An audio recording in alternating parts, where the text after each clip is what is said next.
So welcome everyone to another episode of Optimal Health for Busy Entrepreneurs. I'm your host, Julian Hayes II, back at it again with another fascinating human.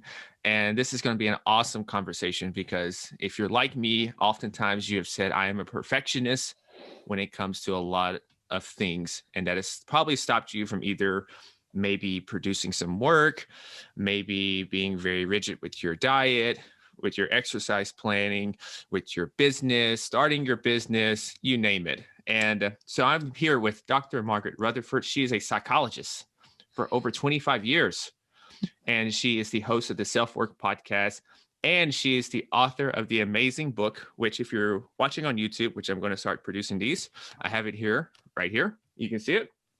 It is called Perfectly Hidden Depression: How to Break Free from the Perfectionism That Masks Your Depression. And lastly, I have to say congratulations for your book being translated in Polish. That is awesome. Thank you so very much. It's actually being not just Polish, but Dutch and Korean, and it's been bought by 4 other countries. So I don't know, perhaps because of pandemic or whatever, they are not publishing it as of yet. But yeah, 7 languages. And actually, it's a bestseller in Poland. And someone on my Facebook page, I was asking, does anyone know? And she goes, I'm Polish, and it's because having a perfect looking house and all of that is very, very... That's how you get status in Poland. If all the externals look very, very perfect. So, I don't know anything about Polish culture, so I was delighted to hear that. I wish I could go there, but I'm doing some things. I did an interview for one of their major podcasts, and I also going to do a video for them. So they've just asked me to do that this past week. So thank you. That's very nice. Yeah. So, I'm going to, when the world clears up, I see you, I'll look forward to seeing a post where you're giving a talk in person over there about perfectly hidden depression. That'd be great. I will love it. I'll on that plane ASAP. So we're putting that out to the universe. So I always like to start with people's origin stories. And so, because oftentimes the career path that we landed in, there's usually trace amounts and clues in our childhood that lead us into what we're doing now. So is that the same with you? Well, people have asked me, are you writing about yourself? And I have been perfectionistic, certainly in my life. And I've had the anxiety that have gone along with it being perfectionistic. I'm not really one who has struggled with depression. Depression was my mom. So I learned the perfectionism from my mom, and I learned about eating disorders from my mom. And then I watched her really live a life of never knowing her own worth and never believing in it, but always had to do everything perfectly. And her life was miserable because of it. Actually, she got addicted to prescription drugs. And so there are elements of her life that are certainly in the concept of perfectly hidden depression or the syndrome. I wouldn't say she exactly fits it because she just didn't. But I remember her saying to me, and it's in the very end of the book, she said, Margaret, if I'd known what I was doing to myself, I would never have done it. And I feel like a lot of times people with this syndrome, with perfectionism, just realize the damage it's doing to them. Mm-hmm. And I think of her words, certainly when I was writing the book, I thought of them often. Yeah. And I can relate to that. I think there's a lot of times where it's hard to see actually the damage that's happening to us and what we're doing, and whether this is just with our mental health or physical health. It's because we're like ground zero, and it's hard to see that 40-foot view when you're in the middle of it. Yeah. And most people would say, well, perfectionism is a good thing. I count on it. I count on it at work. I count on it to, it's kind of the thumb in my back all the time. And I remember myself telling a therapist, I've got to keep the thumb in my back, and or I'm afraid I'll turn into a slug. And they just laughed and said, so you don't believe in this innate desire to do things well? And at the time, I really didn't.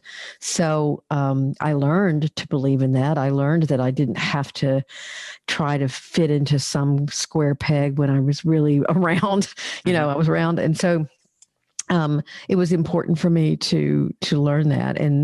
But Julie and I I never really wanted to write a book. I love being a therapist. Therapy was my second career. My first one was being a professional singer. And I sang jingles and jazz in Dallas in the 1980s. But by that time, I also wasn't very happy. I personal choices that were really poor, and life was pretty chaotic back then. And I volunteered at the battered women's shelter in Dallas and loved that. And I'd heard about this thing called music therapy. And so I jig-jagged over and put all my money down to a year for Southern Methodist University. And lo and behold, 9 years later, I got my PhD in clinical psych. So it was quite a trek. Yes, very much so. From singing jazz, from singing jazz, closing down the hotels at night at 2:00 in the morning, to now dealing in the world of mental health, which has so many intricacies with it. So before we go any further, let's establish what exactly is perfectly hidden depression. Okay. I think of it as a syndrome. It is not a diagnosis.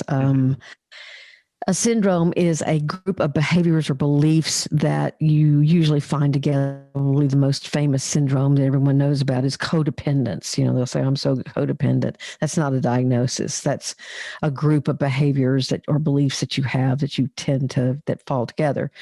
And so I thought of perfectly hidden depression like that. I'll tell you how I got started.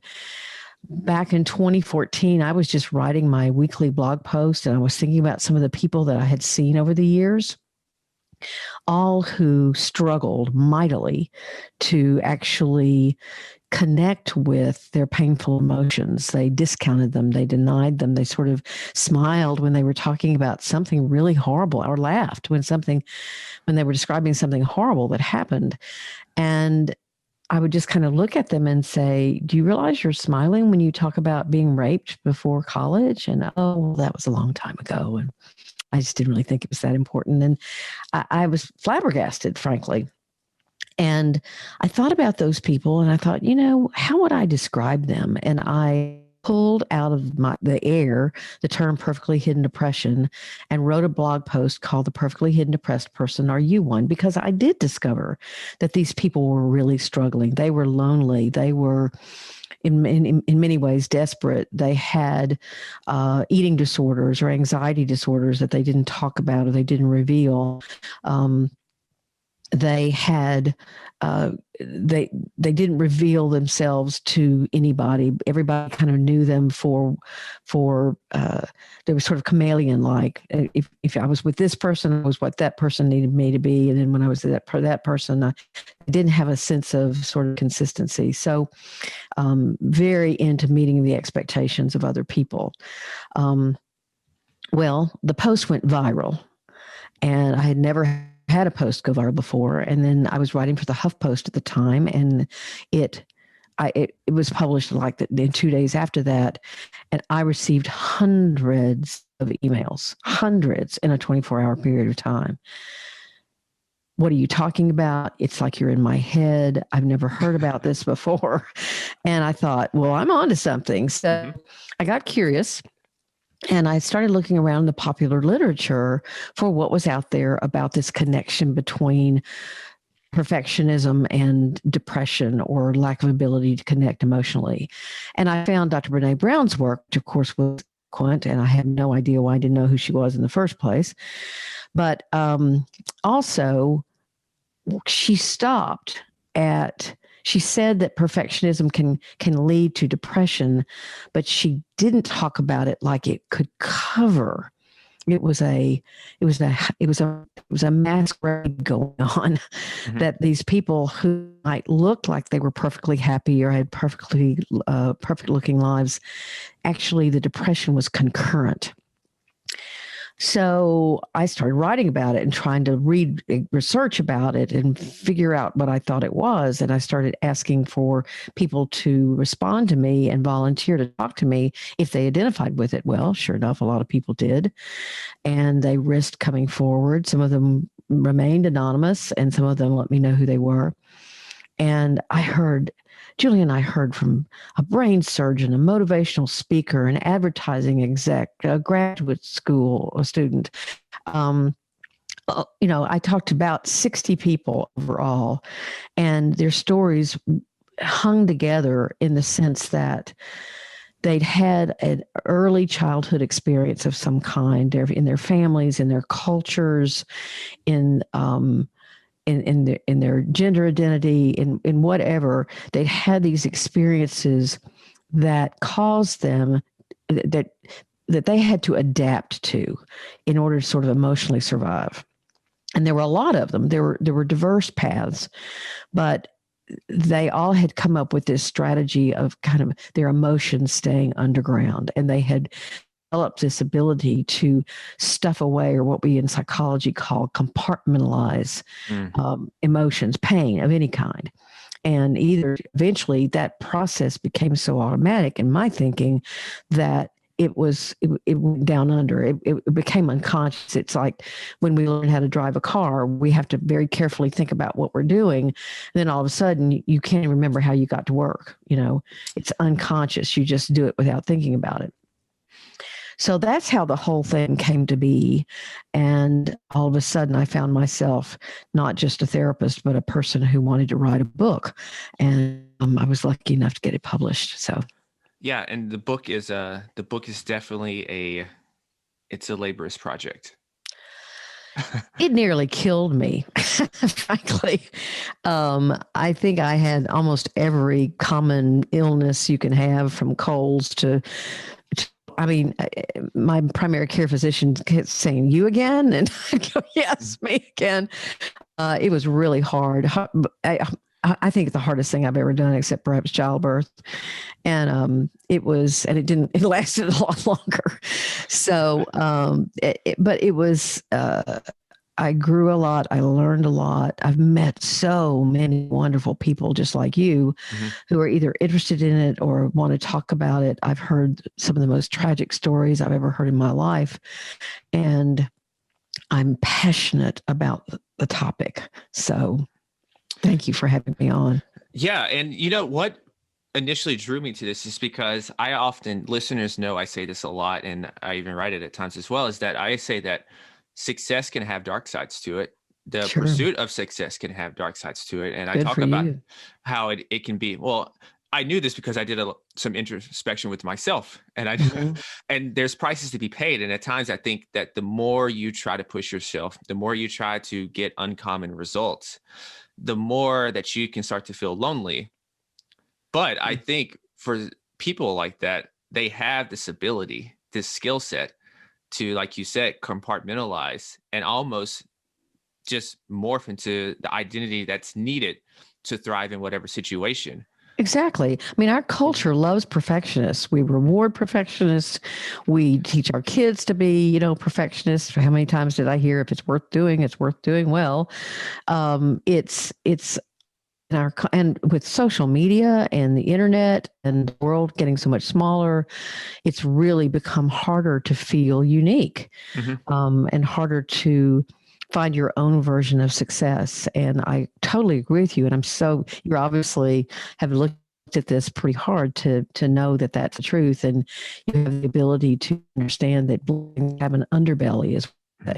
Yeah, because I think entrepreneurship is a very good personal development program. So any insecurities that you have will most definitely expose you when you go into this endeavor, because it's hard. And so for me, when I was looking at some of the characteristics, and I have them here, and we can talk about a couple of them, but the one that really stuck out to me was intensely focuses on task using accomplishment to feel valuable. That's right. And so what are some other ones that are common that you've noticed that makes up someone who may identify with PhD? Sure. Well, let's first talk about the difference between constructive perfectionism and destructive perfectionism, which I don't talk about in the book because I couldn't think of the right words at the time. But basically the difference between that, for me, the way I define it, is constructive perfectionism is a very process-oriented experience where you're learning and you're willing to say, oh gosh, I make mistakes, or you feel fulfilled by it. You accomplish something and you go, wow, that's really great. And you pat yourself on the back and you enjoy the success of that, and it makes you smile. And if you don't succeed, you go, well, that sucks, but what did I learn? And I'll pick myself up and dust myself off and keep going. That's constructive perfectionism. On the opposite of the spectrum is a much darker kind of, or more ominous kind of perfectionism, which is destructive. And that is not process oriented. It's very goal oriented and accomplishment oriented. It is all about meeting the expectations of others, as we mentioned already. It's about drive and ambition, and it's actually not fueled curiosity or generosity or a sense of self-esteem like constructive perfectionism is. It's fueled by voices of fear and shame that you have to prove wrong, where that sort of childhood adaptation comes in, because basically you learned things as a child. You were told things, you were screamed at, you were neglected, or you were just told, we don't talk about, or we don't talk sadness, or you actually may have been the star of family, and I get attention when I accomplish something good, and so you keep on doing that, or your parent expects you to accomplish a lot, so that's how you get their attention. All those paths culturally. I've certainly heard from the African American people that I work with that have come in because of this. I'm perfect. I didn't even chance to do something. So, if I weren't way ahead of the game, then I would be judged for the color of my skin and not anything else. So basically, that cultural kind of problem can be a part of this as well. And so basically you're trying to prove those voices that are still in your head and screaming at you or whispering at you, and you're still trying to prove those wrong. I am worth it. I will get this done. I deserve to be on this wonderful podcast. I deserve, but what that does is it keeps you, that is a need that continues to be filled. And so it's like being on a treadmill that you don't have any control over the incline or the speed.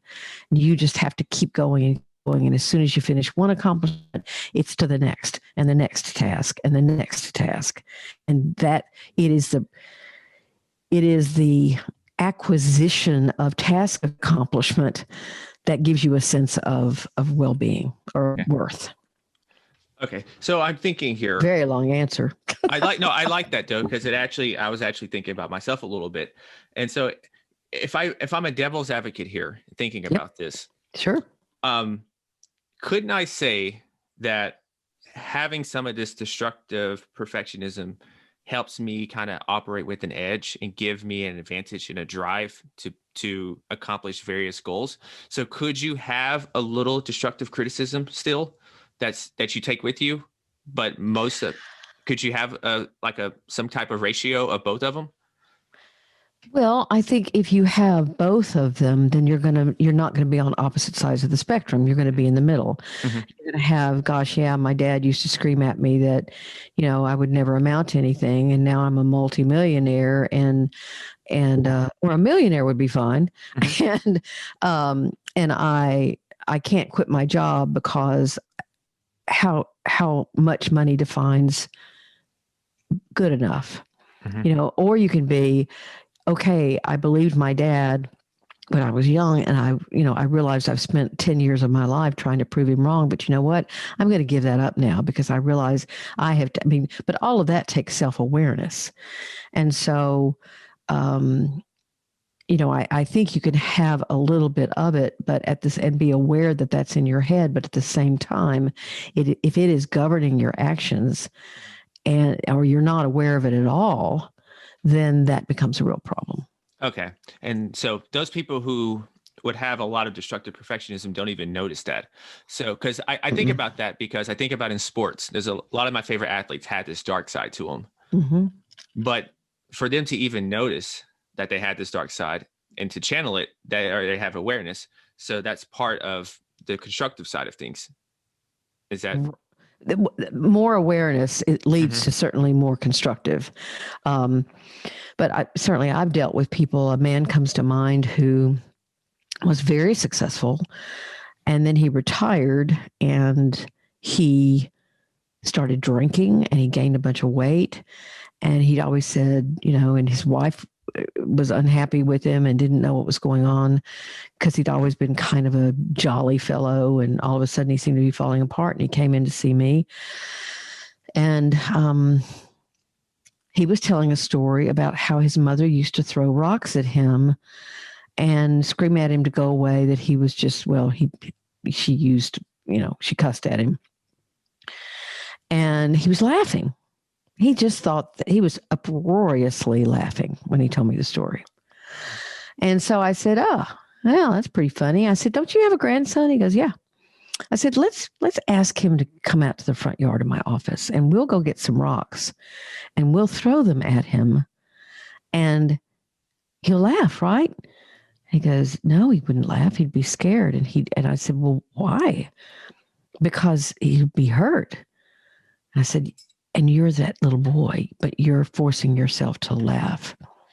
You have divorced yourself from that pain to such an extent that you almost pretend it's not there. And look at what has happened.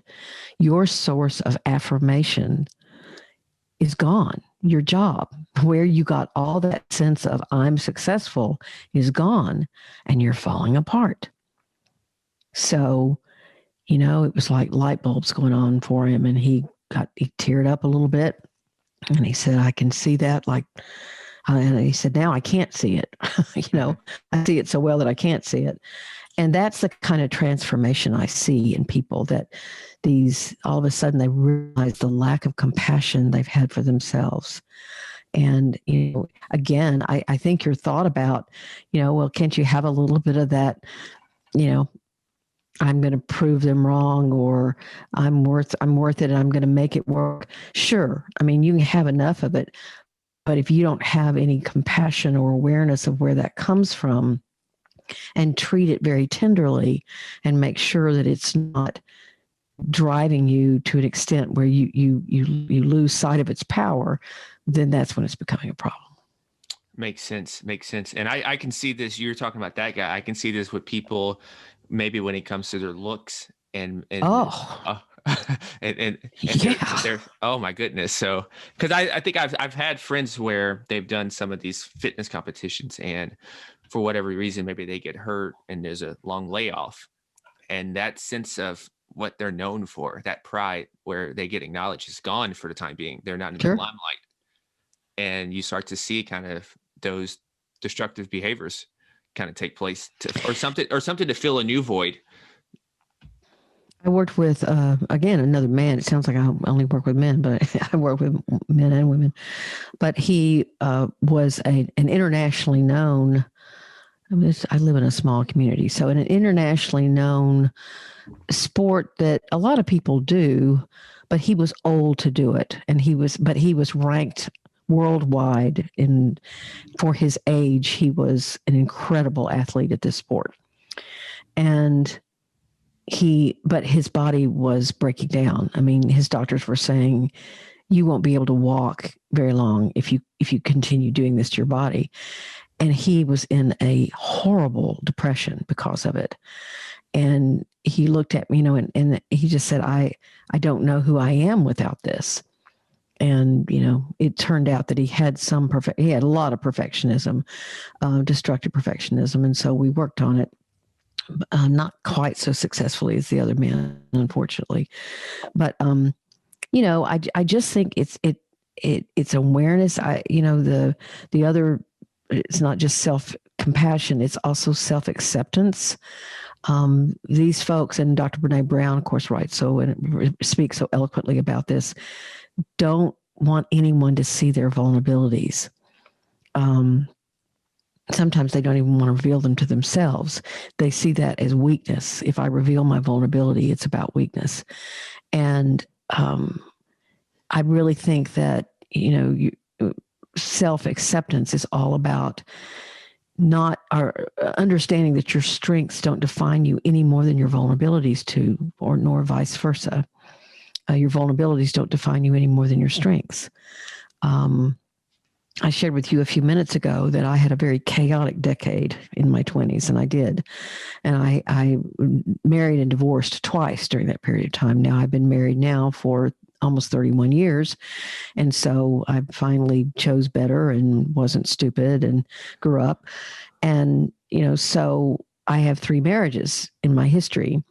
I also have 3 letters after my name, which is great. PhD is wonderful. It's given me license to do a lot of the things I love to do. One is a positive fact. One is a fact that I've dealt with a lot of shame about. But I don't think either one of those define me any more than the other one. Mm-hmm. Now, if someone heard, oh, she's been married 3 times and she's a therapist, they might judge that they don't want to come to me. But that's okay. That's okay. That's just a fact. But people with perfectly hidden depression definitely struggle to believe that anyone would be able to accept and have compassion for what they struggle with. Is this harder for men or women? Or do they just show up differently? I'm curious how this goes when it comes to the genders. I'm not a researcher. I'm a clinician. So mm-hmm. I can't tell you the actual ratio of all this. I have had almost just as many men come to me after having found out about it than I have men. But no, you know what? That's not true. I've had more women come in who had read about it or heard me speak about it. I've had more men come. There have been just as many men that have come in and go, I want you to think about this. Mm-hmm. And so they've not necessarily come in for that. They've come in for suicidal ideation or something like that. So I don't know the answer to the question. I think that one of the criteria or one of the ways you can get there in certain cultures is to be a man. Sadly, still, that men are supposed to be stoic and not have vulnerabilities or not certainly reveal them. And so that is in certain cultures and regions of countries or even countries is still the standard bearer for men. Stereotypically. And so that might argue for the fact that it might be more men, but oh goodness. I'm saddened by so many of the stories I've heard of parents who buried their perfect looking children and mm-hmm. husbands who buried their perfect looking wives. And it's just, I think I don't think it's necessarily a gender related thing. Mm-hmm. And it's just so hard to just, I guess, kind of get out of that. Is it like an identity? You think identity is at the root of this whole thing of why it's hard for these people to put on this facade that everything's going perfect, but then inside they just feel like ending it all. Is that identity is the big part of that? Well, I will tell you what the people that I interviewed said, because I asked them for one, why did you decide to come speak to me? I mean, here you are. I literally did talk to a brain surgeon at a very well-known school here in the United States. And I said, why would someone like you risk me knowing who you are? And, and he said, and this was echoed by so many other people, I do not want anyone else to live as lonely a life as I have lived. No one really knows me. No one knows me. And it is a terrible way to live. And about a half of the people I identified. Now, again, if they reached out and wanted to talk to me, they probably had some severe problems, but more than half had tried to die by suicide. All of them had thought about it. Almost all of them had thought about it. And so that is one of the reasons why I feel that I've got to get this message out, because the researchers, guys who are doing great research on perfectionism are showing that that perfectionism rates are going up worldwide. Suicide rates are going up worldwide in all ages except for 65 plus.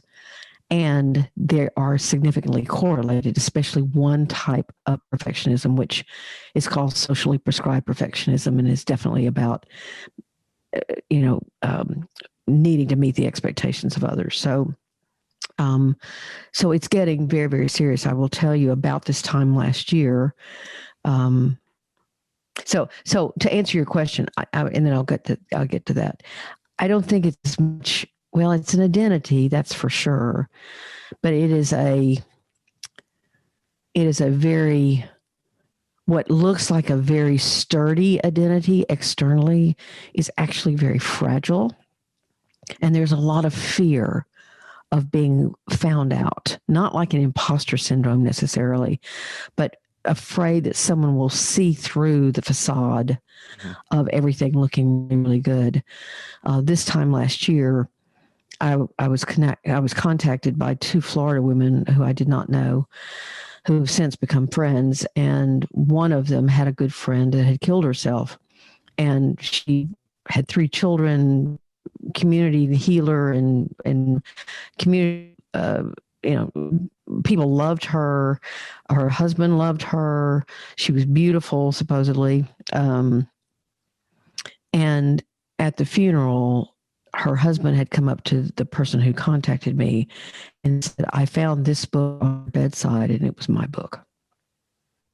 And so I think that, I don't say that to be dramatic. I say that to say, there are people who are searching, but unfortunately, so much of the time, if they're searching, they will look for the classic symptom checklist for depression, and they don't fit. Yeah. They're not apathetic. They're not, they're engaged. They have friends. They don't look depressed. They don't look helpless or hopeless. They look like they feel great about themselves. And so they're filled with shame because they think, oh my gosh, what am I doing that I think that I'm depressed? I should just be grateful. I should be immensely grateful. So I think that there is it's a fear-based, giving it up is a very fearful thing to do. Yeah. And that's, speaking on that, that was one of the points that I also circled here about gratitude. And yeah. That was interesting that people, I guess it's about counting your blessings as the foundation for your well-being. And so I'm curious about that, because generally we think of gratitude always being a positive thing, but sometimes I guess apparently it can actually be us masking how we're really feeling. When that is it's such a go-to that it's a really problem. And I had a really fascinating conversation with a man. He's a Mormon on Monday, and I was doing a little course for them, and he said, so how would you determine when someone was, filled with faith and wanting to focus on their blessings and following God's word and in their eyes? And I said, well, my yardstick would be, when are you trying to, being self-fulfilled is one thing, being self-destructive is something else. And so how are you judging how much something is self-destructive? We just talked about a few minutes ago, the fact that I have this blessing of writing this book. It was one of the hardest things I've ever done. And so there were times when I didn't think it was a blessing to write the book. But there are many things that you have 4 children. You always wanted a big family, but you have, 4 homework assignments and 4 soccer teams and 4 mouths to feed. Mm-hmm. And so, there are problems that come along with blessings.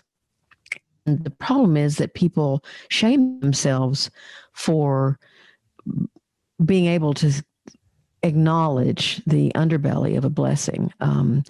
And you don't want to live there. I want to live in the grateful side of my life. I have lots to be grateful for, but I also want to be able to connect with things that are hard.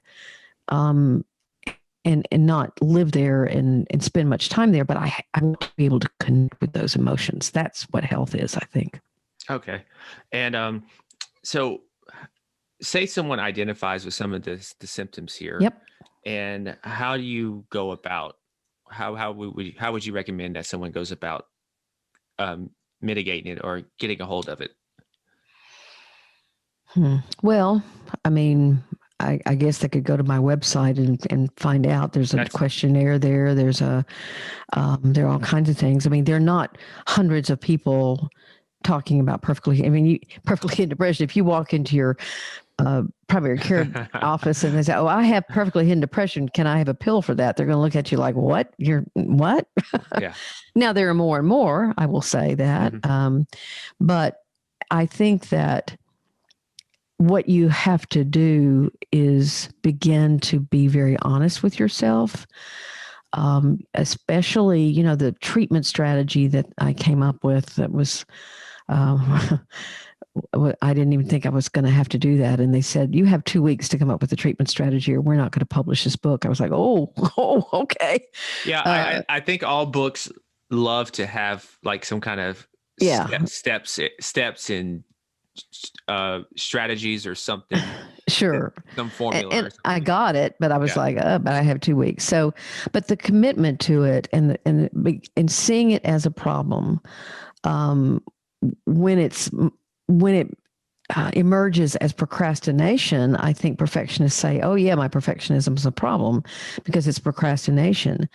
But it's also a problem when you can't say no. It's also a problem when you need incredible amounts of control over yourself or your environment. It's also a problem when your whole self-esteem is wrapped up in always looking chipper. And so just recognizing that it's a problem is a huge first step. And then, as I said before, committing to changing it. You and I were talking before we started taping about how you have not finished the book because you're making yourself do the exercises. Yes. And there are over 60 of them in the book. They are hard because you're asking yourself to do the emotional work. And it is not easy to do. And so I've had plenty of people tell me, oh, yeah, I read your book. I thought it was really good. And I understood stuff about myself that I never understood. I said, okay, that's very analytical of you. And you like being analytical. So what were the exercises like? Oh, well, and I'm not making fun of these people. Oh, I thought I'd get back to those. Or I wanted to read the book first and kind of know where we were going. And then, so they were scared. And so I really think it takes some dedication.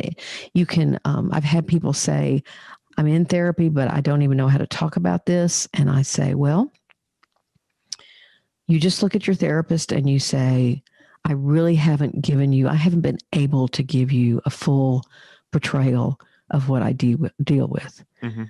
Because one, I've kind of been unaware of it myself, and I don't realize I'm putting on a show when I am putting on a show. Yeah, I have one of the interesting reflections was my circle of friends and family. Does anyone really know me? And and so all I could do is laugh when I did this because that's my coping mechanism. It's just to laugh, even though I know it's like I was like, oh, okay. So because that's another one in there, right? Was where you have this skill. I guess we can call it a skill. I don't know if it's a skill, but you can talk to a lot of people. You can know a lot of people. Oh yeah. They think they know you. They really don't know you. No, they don't know you at all. But you know a lot about them.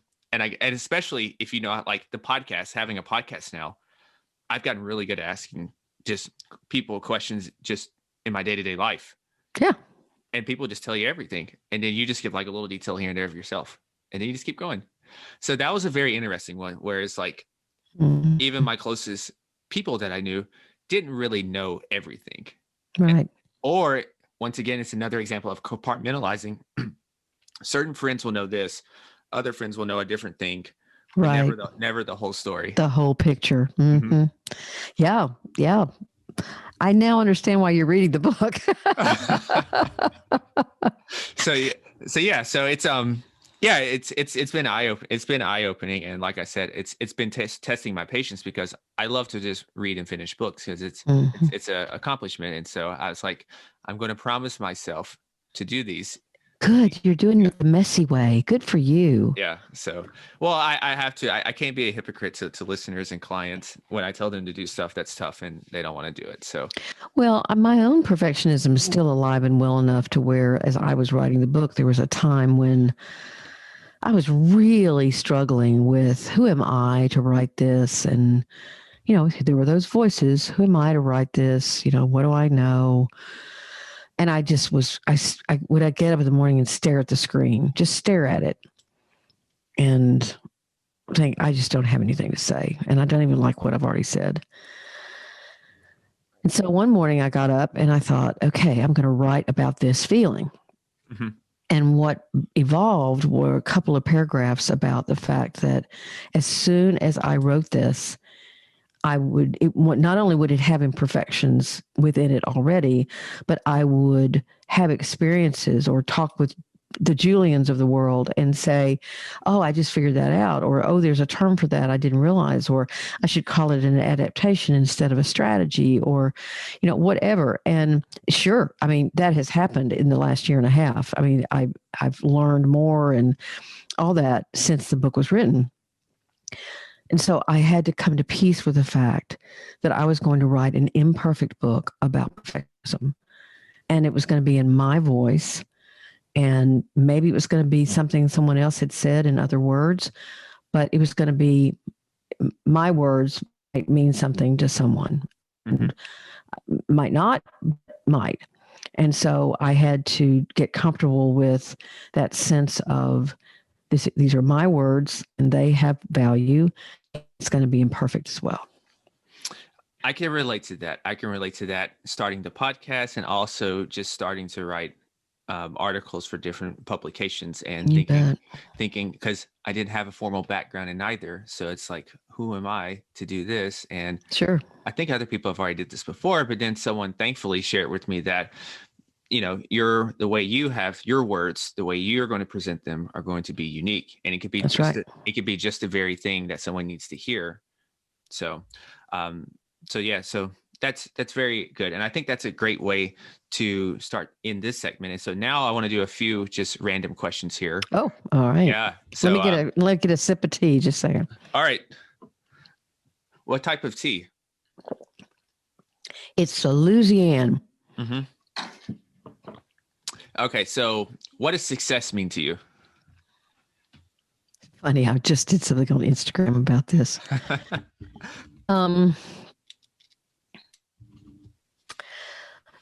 Success to me now, when I had anorexia, it was the number on a scale. When I was leading that chaotic life, it was to get out of that chaotic life eventually. But now it's much more about feeling settled and good about the legacy that I'm leaving. Mm-hmm. And I feel successful if I'm continuing to build that legacy in a way that feels right to me. And it's built in love and is built in caring and is built on vulnerability. Okay. And the next thing is, what are 2 to 3 books that are favorites of yours? Oh, I love, the title just went out of my head. Search for Meaning by Dr. Frankl. Mm-hmm. I have read that book several times. I love the book by Maya Angelou, Wouldn't Give Nothing for My Journey Now. I love that book. Probably the first book that made an impact on me was The Fountainhead. Oh yeah, that's a great book. And Ayn Rand wrote that book.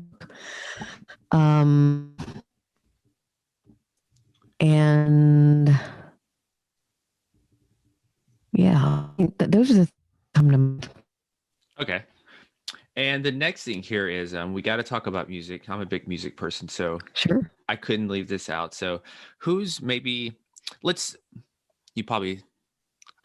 stick to jazz. Sometimes I ask who's in your all-time top 5 of artists and musicians, but we'll stick to jazz. So who's your top 5 jazz people or groups? Well, I have a picture of Billie Holiday downstairs that I've always loved. I've carried it around. It's probably lived with me 17 different places, and I love listening to her. I used to try to like Ella Fitzgerald, and I never could. Mm-hmm. My aunt loved Tony Bennett, and I wouldn't exactly call him a jazz singer, but I think I actually like him far better than people like Frank Sinatra and that kind of thing. I loved Joni Mitchell, again, not very jazzy, but I really loved her. And who else might I say? I mean, I was a big, kind of Carole King. Oh, yeah. Yeah, I mean, that I grew up in that era where all of that was big. And, there were some singers in Dallas that I listened to that just, but I can't remember both their names now. One named Treva. But I think that what I love so much about jazz is that when I was, and I wasn't great at jazz. I used to refuse to sing songs because I didn't sing it after my 20s anymore. And I said, I haven't lived long enough to sing this song. I just haven't. And so there were songs I would sing, but I loved that in my group that every time we did it, it was different. Mm-hmm. It was all about kind of what that particular arrange that tune was. And I love that aspect of improvisation and recreation. And you had a basic scaffolding, you had the chord changes, but then you could do so much with it. And that was really not only fun, but made it interesting to do. So is there a rule that when it comes to standards, is that like an unwritten rule? If you're going to do standards, is there like certain periods of your life you don't sing certain standards yet? Oh, well, that was my standard. Okay. I mean, I had been a spoiled white girl, and I wasn't spoiled anymore in my 20s. I was living on ramen noodles just like everybody else, but, I didn't think I could, I didn't have the life experience to sing about a lot of the things, a lot of the Black female vocalists about. So, but I listened and I tried to learn about the pathos, and I tried to, and the more I did it, the more, but I didn't stay in it long enough. I sang jazz for about 5 years. So I tried to sing rock and roll. And I was awful. So I was terrible. And so,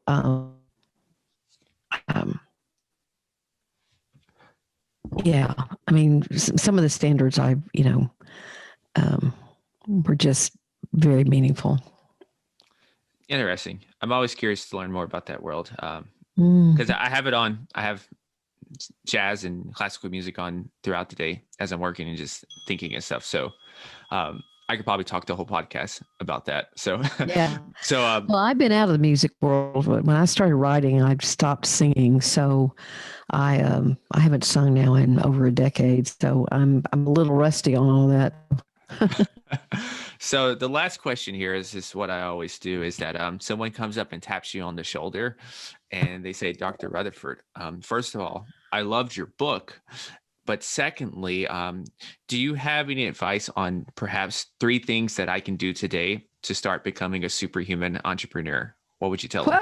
Whoa, a superhuman entrepreneur. Well, first, if they call me Dr. Rutherford, nobody calls me that. So I would say probably look around and go, who are you talking to? Well, I think it's always, I'm always used to calling people a doctor and then their last name, I think. Yeah, it's fine. Of course, it's fine.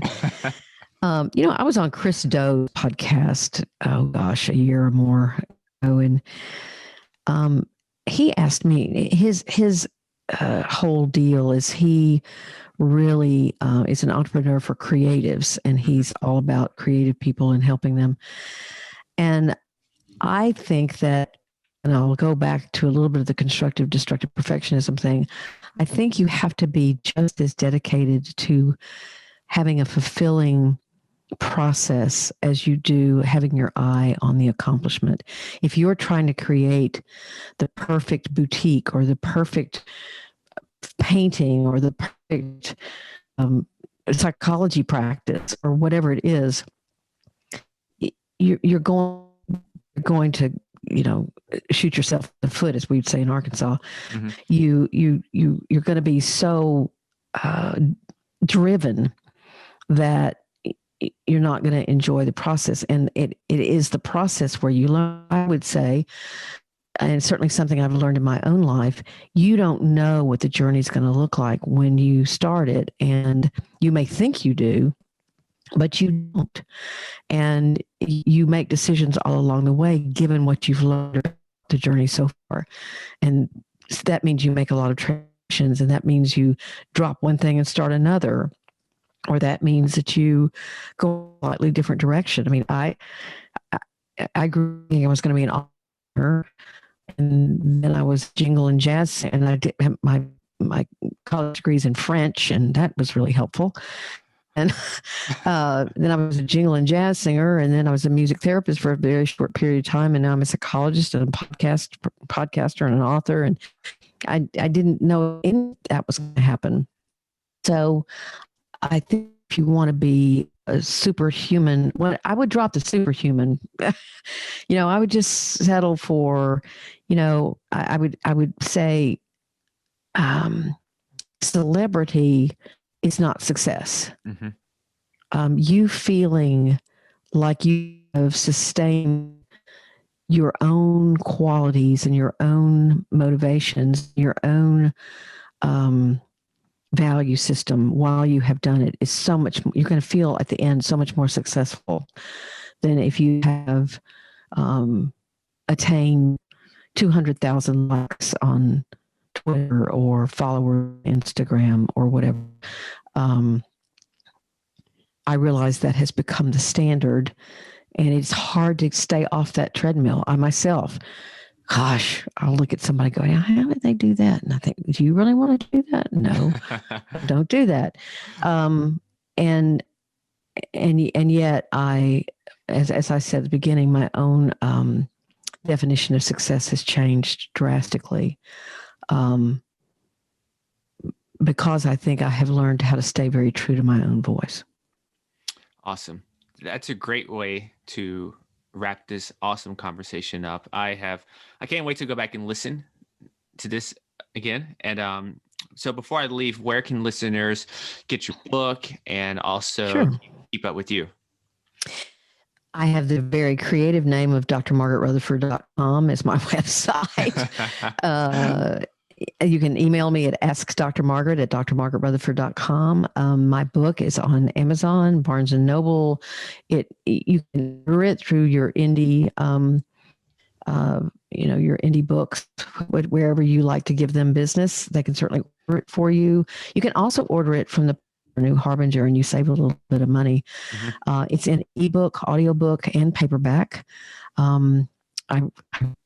I think the paperback, if you're going to do the exercises, the paperback is best, because obviously with an audiobook and ebook, the exercises aren't doable. And I have my podcast, which is the SelfWork Podcast with Dr. Margaret Rutherford. I'm happy to say this week, we're going to exceed 2.5 million downloads on that sucker. Wow. So yeah. And not that, it's a number, which is nice. Mm-hmm. I certainly never would have thought that I would have made that. So yeah, it's doing really well. And then I'm on Instagram, and I do fun things over there, and just, I don't like Twitter. Twitter's an interesting place. I'll put it nicely. Yeah, it's an interesting place. I'm on Twitter, but it's interesting. I don't know why. I've always said that Twitter makes me feel like I'm in the 7th grade again, and I've gone to a dance, and everybody is clustered in little groups, and they're all talking to each other. And I keep trying to come in and talk and nobody's saying, oh, that's interesting, go away. Yeah. It's a mixture between a cocktail party and then, like you said, a 7th and 8th grade junior high event. So yeah. I haven't gotten how to do it, so I mostly leave it alone. So, but anyway, listeners, I will have all of this in the show notes. And as always, stay awesome, stay limitless, keep being limitless, and go be superhuman. Peace.